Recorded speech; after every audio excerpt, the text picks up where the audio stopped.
Hello future engineers, welcome to the new video. ತುಂಬಾ ಜನ ತುಂಬಾ ಪ್ರಶ್ನೆಗಳು ಕೇಳ್ತಾ ಇದ್ದೀರಾ. ಅದರಲ್ಲಿ ಒಂದು ಪ್ರಶ್ನೆ ಏನು ಅಂದ್ರೆ ಸೆಕೆಂಡ್ ಎಕ್ಸ್ಟೆಂಡೆಡ್ ರೌಂಡ್ಗೆ ಫ್ರೆಶ್ ಆಪ್ಷನ್ ಎಂಟ್ರಿ ಬಿಡ್ತಾರಾ ಇಲ್ವಾ, ಕೊಡ್ತಾರಾ ಇಲ್ವಾ? As per information bulletin one time option entry second extended ರೌಂಡ್ಗೆ ಮಾಡಿಫಿಕೇಶನ್ ಮಾಡ್ಬೋದು, ಡಿಲೀಟ್ ಮಾಡ್ಬೋದು, ರಿಆರ್ಡರ್ ಮಾಡ್ಬೋದು, ಆ್ಯಡ್ ಮಾಡೋ ಹಾಗಿಲ್ಲ. ಆದರೆ ಲಾಸ್ಟ್ ಇಯರ್ 12/9/2023 ನೋಡಿ, ಲಾಸ್ಟ್ ಇಯರ್ CET ಅಲಾಟ್ಮೆಂಟ್ ಅಲ್ಲಿ UG CET 2023 ಅಲ್ಲಿ ಸೆಕೆಂಡ್ ಎಕ್ಸ್ಟೆಂಡೆಡ್ ರೌಂಡ್ ಸೀಟ್ ಅಲಾಟ್ಮೆಂಟ್ಗೆ ಇಲ್ಲಿ ನೋಡ್ಕೋಬಹುದು ನೀವು, candidates can add fresh options, modify the options, delete the options. ಅಭ್ಯರ್ಥಿಗಳು ಆಯ್ಕೆಗಳನ್ನು ಅವಶ್ಯವಿದ್ದಲ್ಲಿ ಬದಲಾಯಿಸಬಹುದಾಗಿದೆ, ಸೇರಿಸಬಹುದಾಗಿದೆ. ಅಂದ್ರೆ ನಿಮ್ಗೆ ಆಡ್ ಮಾಡೋದಕ್ಕೂ ಅವಕಾಶ ಕೊಟ್ಟಿದ್ರು. You can add fresh option ಅನ್ನೋದು. ಯಾಕೆಂದ್ರೆ ಈಗ ತುಂಬಾ ಜನಕ್ಕೆ ಡೌಟ್ ಇದೆ, ಆ್ಯಡ್ ಮಾಡ್ಬೋದಾ ಆ್ಯಡ್ ಮಾಡಬಾರ್ದು ಅಂತ. ಸೊ ಈಗ KE ಅವರು ಏನಾದರೂ ಹೊಸ ನೋಟಿಫಿಕೇಶನ್ UG CET 2024 ಅಂತ ರಿಲೀಸ್ ಮಾಡಿ ಆ್ಯಡ್ ಮಾಡಬಹುದು ಅಂದ್ರೆ ಮಾತ್ರ ನೀವು ಆ್ಯಡ್ ಮಾಡಲಿಕ್ಕೆ ಸಾಧ್ಯ. ಲಾಸ್ಟ್ ಇಯರ್ ಕೊಟ್ಟಿದ್ರು, ಹಾಗಾಗಿ ಈ ವರ್ಷ ಕೊಡಬಹುದು, ಕೊಡದೇನೆ ಇರ್ಬೋದು. It is left the decision of KEA. So ಹಾಗಾಗಿ ನೀವು ವೆಯ್ಟ್ ಮಾಡಲೇಬೇಕಾಗತ್ತೆ. ಸೊ ಯಾಕೆ ಈ ವಿಡಿಯೋ ಮಾಡ್ತಾ ಇದ್ದೀನಿ ಅಂದ್ರೆ ತುಂಬಾ ಜನಕ್ಕೆ ಡೌಟ್ ಇತ್ತು, ಫ್ರೆಶ್ ಆಪ್ಷನ್ ಎಂಟ್ರಿ ಬಿಡ್ತಾರಾ ಇಲ್ವಾ ಅಂತ. ಎವ್ರಿ ಇಯರ್ ತಪ್ಪು ಮಾಡಿದಾಗೆ ಈ ವರ್ಷನೂ ಒಂದಷ್ಟು ಜನ ಸ್ಟೂಡೆಂಟ್ಸ್ ತಪ್ಪು ಮಾಡಿದರೆ. ಏನಂದ್ರೆ ನಿಮ್ಗೊಂದು ಸೀಟ್ ಅಲಾಟ್ ಆಗಿದೆ, ಅದಕ್ಕಿಂತ ಲೋಯರ್ ಪ್ರಯಾರಿಟಿ ಆರ್ಡರ್ ನಿಮ್ಮ ಕಾಲೇಜ್ ಬೇಕಾಗಿತ್ತು, ಹೈಯರ್ ಬೇಡ, ಲೋಯರ್ ಪ್ರಯಾರಿಟಿ ಅಂತ. ಪ್ರಯಾರಿಟಿ ಇರೋದೇ ಹಾಗೆ, ಹೈಯರ್ ಪ್ರಯಾರಿಟಿ ಇರೋ ಕಾಲೇಜ್ಗಳನ್ನೇ ಅವರು KE ಅವರು ಅಲಾಟ್ ಮಾಡೋದು. ನಿಮ್ಗೆ ಯಾವ್ದು ತುಂಬಾ ಇಷ್ಟ ಇರುತ್ತೋ ಅದನ್ನೇ ಹೈಯರ್ ಪ್ರಯಾರಿಟಿ ಆಗಬೇಕಾಗಿತ್ತು. ಬಟ್ ಎಲ್ಲರೂ ಹೇಳ್ತಿದ್ದಾರೆ ಈಗ ನನಗೆ ಕೆಳಗಡೆ ಇರೋ ಕಾಲೇಜ್ ಬೇಕು ಸರ್, ಮೇಲೆ ಇರೋ ಕಾಲೇಜ್ ಬೇಡ ಅಂತ. ಸೊ ಹೀಗಾಗಿ ನೀವೇನಾದ್ರೂ ಸೆಕೆಂಡ್ ಎಕ್ಸ್ಟೆಂಡೆಡ್ ರೌಂಡ್ಗೆ ಹೋಗೋ ಹಾಗಿದ್ರೆ ಫ್ರೆಶ್ ಆಪ್ಷನ್ ಎಂಟ್ರಿ ಮಾಡಬಹುದು. ಬಟ್ ನನ್ನ ಸಲಹೆ ಏನು ಅಂದ್ರೆ ತುಂಬಾ ಆಸೆ ಇಟ್ಕೊಳಕ್ ಹೋಗ್ಬಿಡಿ ಸೆಕೆಂಡ್ ಎಕ್ಸ್ಟೆಂಡೆಡ್ ರೌಂಡ್ಗೆ. ಯಾಕೆಂದ್ರೆ ಒಂದಷ್ಟು ಜನ ಸೆಕೆಂಡ್ ರೌಂಡ್ ಅಲ್ಲೇ ಅಡ್ಮಿಷನ್ ತಗೊಂಡ್ಬಿಡ್ತಾರೆ. ಸೀಟ್ಸ್ ಉಳಿದಿದ್ರೆ ಮಾತ್ರ KE ಅವರು ನಿಮ್ಗೆ ಅಲಾಟ್ ಮಾಡ್ತಾರೆ. ನೀವು ಕಟ್ ಆಫ್ ನೋಡ್ಕೊಂಡು ನಾನು ಖಂಡಿತ ಸಿಗುತ್ತೆ, ಕಟ್ ಆಫ್ ಒಳಗಡೆ ಇದೆ ನಿಮ್ಮ ರ್ಯಾಂಕು ಖಂಡಿತ ಸಿಗುತ್ತೆ ಅಂದ್ರೆ ಸೀಟ್ಸ್ ಅವೈಲೇಬಿಲಿಟಿ ಇರಬೇಕು. If the seats R not available, ನಿಮ್ಮ ರ್ಯಾಂಕು ಅವ್ರ ಕಟ್ ಆಫ್ಗಿಂತ ಕಡಿಮೆ ಇದ್ರೂ ಎಲ್ಲಿಂದ ಕೊಡ್ಲಿಕ್ಕೆ ಸಾಧ್ಯ? ಅವರು ಎಲ್ಲರೂ ಹೋಲ್ಡ್ ಮಾಡಿ ಇಟ್ಕೊಂಡಿರ್ತಾರೆ, ಇಲ್ಲ ಅಡ್ಮಿಷನ್ ತಗೋತಾರೆ. ಹಾಗಾಗಿ ನಿಮಗೆ ಸೀಟ್ ಸಿಗುವ ಸಾಧ್ಯತೆಗಳು ಸ್ವಲ್ಪ ಕಡಿಮೆನೇ ಇರುತ್ತೆ. ಸಿಗಬಹುದು, ಬಟ್ ಸಿಗದೇ ಇರೋ ಚಾನ್ಸಸ್ ಜಾಸ್ತಿ ಇರುತ್ತೆ. ಹಾಗಾಗಿ ಚಾಯ್ಸ್ ಎಂಟ್ರಿ ಮಾಡಬೇಕಾದ್ರೆ ಸೆಕೆಂಡ್ ರೌಂಡ್ ಅಲ್ಲಿ ಹುಷಾರಾಗಿ ಮಾಡಿ. Choice 3 ಕೊಟ್ಬಿಡೋದು easy. ಚಾಯ್ಸ್ 3 ಕೊಟ್ರೆ ನೀವು ಸೀಟ್ ಸರೆಂಡರ್ ಮಾಡಿದ ಹಾಗೆ.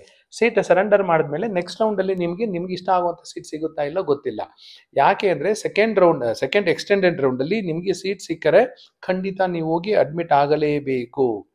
ಎರಡನೇ ಮುಂದುವರಿದ ಸುತ್ತಿನ ಸೀಟು ಹಂಚಿಕೆ ಫಲಿತಾಂಶ ಪ್ರಕಟಣೆಯ ನಂತರ ಅಭ್ಯರ್ಥಿಗಳಿಗೆ ಯಾವುದೇ ಚಾಯ್ಸ್ಗಳು ಆಯ್ಕೆ ಮಾಡಲು ಅವಕಾಶ ಇರುವುದಿಲ್ಲ. ಸೆಕೆಂಡ್ ಎಕ್ಸ್ಟೆಂಡೆಡ್ ರೌಂಡ್ ರಿಸಲ್ಟ್ ಬಂದ ಮೇಲೆ ನಿಮ್ಗೆ ಚಾಯ್ಸ್ 1, 2, 3, 4 ಅಂತ ಯಾವ ಆಪ್ಷನ್ ಇರೋದಿಲ್ಲ.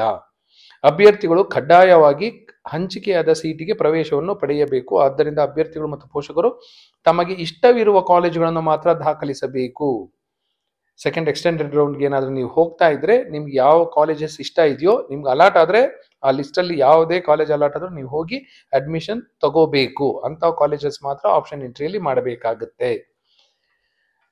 ಯಾವುದೇ ಕಾರಣಗಳನ್ನು ನೀಡದೆ ಹಂಚಿಕೆಯಾದ ಕಾಲೇಜಿನಲ್ಲಿ ಪ್ರವೇಶವನ್ನು ಕಡ್ಡಾಯವಾಗಿ ಪಡೆಯಬೇಕು. ಹಂಚಿಕೆಯಾದ ಸೀಟನ್ನು ನಿರಾಕರಿಸುವಂತಿಲ್ಲ. ಆದ್ದರಿಂದ ಅಭ್ಯರ್ಥಿಗಳು ಎಚ್ಚರದಿಂದ ಆಪ್ಷನ್ ಗಳನ್ನು ಆದ್ಯತೆಯ ಕ್ರಮಾಂಕದಲ್ಲಿ ಸಲ್ಲಿಸಬೇಕು. ಈ ಪ್ರಯಾರಿಟಿ ಅನ್ನೋದು ಅರ್ಥ ಮಾಡ್ಕೊಳ್ಳಿ. ಹೇಗಂದ್ರಾಗೆ ಆಪ್ಷನ್ ಎಂಟ್ರಿ ಮಾಡಿದ್ರೆ ಹೇಳ್ತಿರಲ್ಲ, ನನಗೆ ಲೋಯರ್ ಆರ್ಡರ್ ಪ್ರಯಾರಿಟಿ ಬೇಕಾಗಿತ್ತು, ನನಗೆ ಸಿಕ್ಕಿರೋದಕ್ಕಿಂತ ಕೆಳಗಡೆ ಇರೋ ಕಾಲೇಜ್ ಬೇಕಾಗಿತ್ತು ಅಂತೀರ. ಸರಿ, ಒಂದಷ್ಟು ಜನಕ್ಕೆ ಈಗ ಸೀಟ್ ಸರೆಂಡರ್ ಮಾಡೋ ಯೋಚನೆನೂ ಸಹ ಬಂದ್ಬಿಟ್ಟಿದೆ, ನಮ್ಗೆ ಸೀಟ್ ಬೇಡ ಹಾಗೆ ಹೀಗೆ ಅಂತ. ಸೊ ಅದನ್ನೂ ಒಂದು ನೋಡ್ಬೇಡ.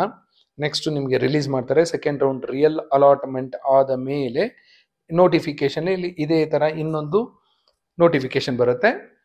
Candidates who wish to surrender the KEA seat selected in the first round or in the second round.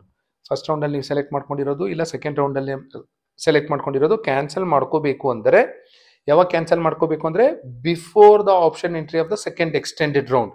Second extended ರೌಂಡ್ಗೆ option ಎಂಟ್ರಿಗೆ ಟೈಮ್ ಕೊಡ್ತಾರೆ. ಆ ಲಾಸ್ಟ್ ಡೇಟ್ಗಿಂತ ಒಳಗಡೆ ನೀವೇನಾದ್ರೂ ಸರೆಂಡರ್ ಮಾಡಿದ್ರೆ you are eligible for refund of the fees amount after deducting ₹5,000.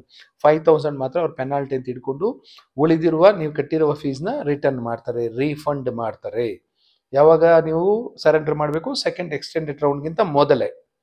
Second extended round ಆದಮೇಲೆ ಏನಾದರೂ ನೀವು ಸೀಟ್ ಸರೆಂಡರ್ ಮಾಡಕ್ ಹೋಗ್ತೀನಿ ಅಂದ್ರೆ ಖಂಡಿತ ನಿಮ್ಮ ಫುಲ್ ಫೀಸು ಮುಟ್ಟುಗೋಲು ಹಾಕೋತಾರೆ. Forfeiture of the complete fees. A note on seat cancellation. If a candidate who has been allotted a seat in any discipline in the first round or in the second round, who has report to the college, wishes to surrender. ನೀವು first round ಅಲ್ಲಿ admit ಆಗಿದ್ರು ಪರವಾಗಿಲ್ಲ, ಇಲ್ಲ second round ಅಲ್ಲಿ ನಿಮ್ಗೆ seat allot ಆಗಿದ್ರು ಪರವಾಗಿಲ್ಲ. If you want to cancel the seat before the last date notified for the entry of options for the second extended round. Second extended round is also called as casual vacancy round. Then the executive director shall deduct rupees 5,000 as processing fees and refund the remaining fees paid. ನೀವು ನಿಮಗೆ ಇಷ್ಟ ಇಲ್ಲ ಅಂದ್ರೆ seat surrender ಮಾಡಿದ್ರೆ 5,000 deduct ಮಾಡಿಕೊಂಡು ಉಳಿದ amount refund ಮಾಡ್ತಾರೆ. Immediate ಆಗಿ ಮಾಡೋದಿಲ್ಲ, ಇಟ್ ಟೇಕ್ಸ್ ಟೈಮ್. ಸೊ ಇದೊಂದು ನಿಮಗೆ ಅರ್ಥ ಆಗಬೇಕು. ನೀವೇನಾದ್ರೂ ಸರೆಂಡರ್ ಮಾಡಲಿಲ್ಲ ಅಂದರೆ, if a candidate does not surrender or cancel or fails to join the allotted college except engineering, even after the completion of the second extended round or casual vacancy round, the executive director shall forfeit the entire fee amount paid by the candidates. ನೀವೇನಾದ್ರೂ second extended round last date ಆದ್ಮೇಲೆ ಏನಾದ್ರೂ submit ಮಾಡಿದ್ರೆ 5 times of the fees ಕಟ್ಟಬೇಕಾಗತ್ತೆ.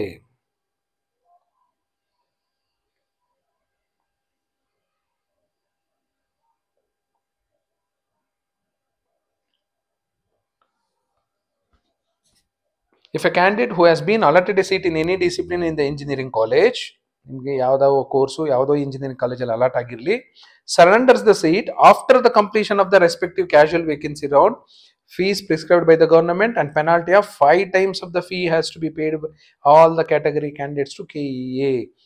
ನೀವು ಏನು fees ಕಟ್ಟಿರ್ತೀರ government fees plus 5 times of that fees ಕಟ್ಟಬೇಕಾಗತ್ತೆ second extended round ಆದ್ಮೇಲೆ ಏನಾದರೂ ನೀವು ಸೀಟ್ ಸರೆಂಡರ್ ಮಾಡಿದ್ರೆ. ಹಾಗಾಗಿ ಯೋಚನೆ ಮಾಡಿ ಸರಿಯಾದ ನಿರ್ಧಾರ ತಗೊಳ್ಳಿ.